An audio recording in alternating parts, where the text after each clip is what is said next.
Hello, എല്ലാവർക്കും നമസ്കാരം. മൈദ മാവ് കൊണ്ട് പൊറോട്ടയേക്കാൾ ഇരട്ടി രുചിയിൽ തയ്യാറാക്കിയെടുക്കാവുന്ന നോർത്ത് ഇന്ത്യൻ വിഭവം ബട്ടൂര.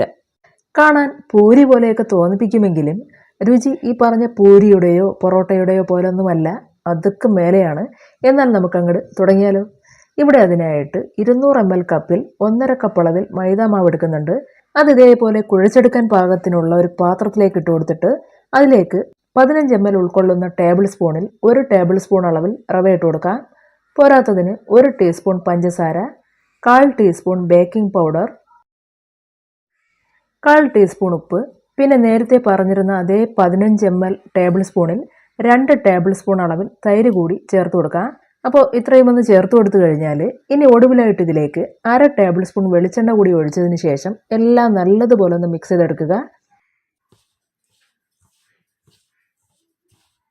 അങ്ങനെ ഈ മൈദാമാവും മറ്റും നല്ലതുപോലെ മിക്സ് ചെയ്ത് വെച്ച് കഴിഞ്ഞാൽ ഇനി ഇതിലേക്ക് ആവശ്യത്തിന് വെള്ളം ഒഴിച്ച് നമുക്ക് ഈ മാവൊന്ന് കുഴച്ചെടുക്കാം. വെള്ളം കുറേശ്ശെ ഒഴിച്ചാൽ മതിയാവും. ഇവിടെ നമ്മൾ ഏകദേശം ഒരു 100 ml വെള്ളമാണ് എടുത്തിട്ടുണ്ടായിരുന്നത്. അത് മുഴുവൻ ഈ മാവ് കുഴയ്ക്കാനായിട്ട് എടുത്തിട്ടുണ്ട്. ഒരു തവണയായിട്ടല്ല, പല തവണകളിലായിട്ടാണ് നമ്മൾ ഇതിലേക്ക് വെള്ളം ആഡ് ചെയ്ത് കൊടുത്ത് മാവ് കുഴച്ചെടുക്കുന്നത്. നിങ്ങളെടുക്കുന്ന സമയത്ത് ഒരു പക്ഷേ മാവിൻ്റെയൊക്കെ വ്യത്യാസത്തിനനുസരിച്ച് ഈ ചേർത്ത് കൊടുക്കുന്ന വെള്ളത്തിൻ്റെ അളവിൽ മാറ്റം വന്നേക്കാം. എന്തു തന്നെയായാലും മാവ് ഇതുപോലെ ഒരല്പം സോഫ്റ്റ് പരുവത്തിന് കുഴച്ചെടുത്ത് വെച്ച് കഴിഞ്ഞാൽ ഒടുവിലായിട്ട് ഇതിന് മേലെ ഒരല്പം വെളിച്ചെണ്ണ കൂടി ഒഴിച്ച് തടവി കൊടുക്കാം. അപ്പോൾ ഇത്രയും ഒന്ന് ചെയ്തു കഴിഞ്ഞാൽ ഇനി നമുക്ക് ഈ പാത്രം അടച്ചു വെച്ച് കുറഞ്ഞതൊരു 2 മണിക്കൂറോളം റെസ്റ്റിന് വയ്ക്കാം.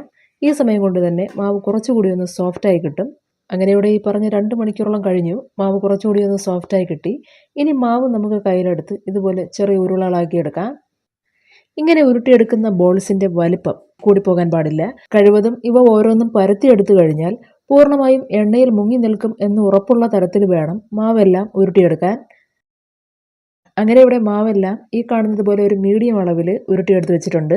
ഇനി നമുക്കിതൊന്ന് പരത്തിയെടുക്കാം. പരത്തിയെടുക്കുന്നതിന് തൊട്ട് മുൻപ് തന്നെ ഒരല്പം മൈദാ മാവ് നമ്മൾ എവിടെ വെച്ചാണ് പരത്താൻ ഉദ്ദേശിക്കുന്നത് അവിടെ വിതറി കൊടുക്കുക. ശേഷം അതിന് മേലെ നമ്മൾ ഈ ഉരുളകൾ ഓരോന്നായിട്ട് വെച്ച് പരത്തിയെടുക്കാം.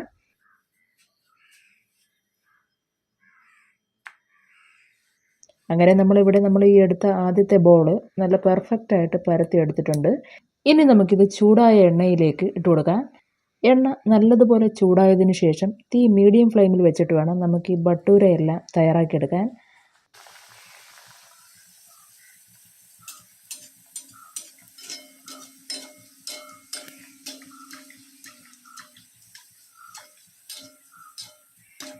ഒരു കാര്യം, മാവ് കറക്റ്റായിട്ട് തന്നെ കുഴച്ചെടുക്കാൻ ശ്രദ്ധിക്കുക. മാവ് തീരെ അങ്ങ് ലൂസായി പോകാനോ അതുപോലെ ഹാർഡായി പോകാനോ പാടില്ല. അങ്ങനെയെങ്കിൽ അത് ഈ രീതിയിൽ ഫ്രൈ ചെയ്തെടുക്കുന്ന സമയത്ത് വെന്ത് പൊങ്ങി വരാനുള്ള സാധ്യത കുറവായിരിക്കും. അതുപോലെ വെന്ത് സോഫ്റ്റായി കിട്ടിയൊന്നും വരില്ല. പോരാത്തതിന് വേവിച്ച് മാറ്റി വെച്ച് കഴിഞ്ഞാൽ ചൂടാറുന്നതിനനുസരിച്ച് ഹാർഡായി പോകാനുള്ള സാധ്യതയും കൂടുതലാണ്.